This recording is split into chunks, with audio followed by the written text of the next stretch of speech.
You ask Tiger to solve. This deals with linear equations with one unknown. The final result is w equals -8.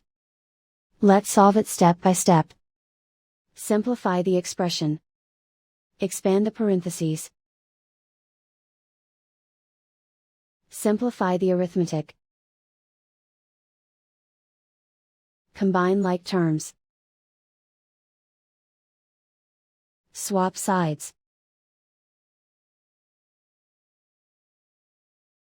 Group all constants on the right side of the equation. Add 21 to both sides. Simplify the arithmetic.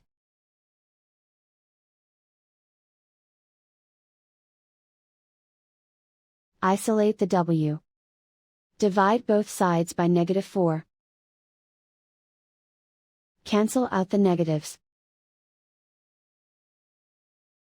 Simplify the fraction. Move the negative sign from the denominator to the numerator. Find the greatest common factor of the numerator and denominator.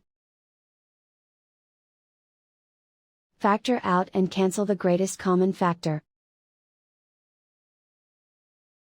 And so the final result is w equals -8.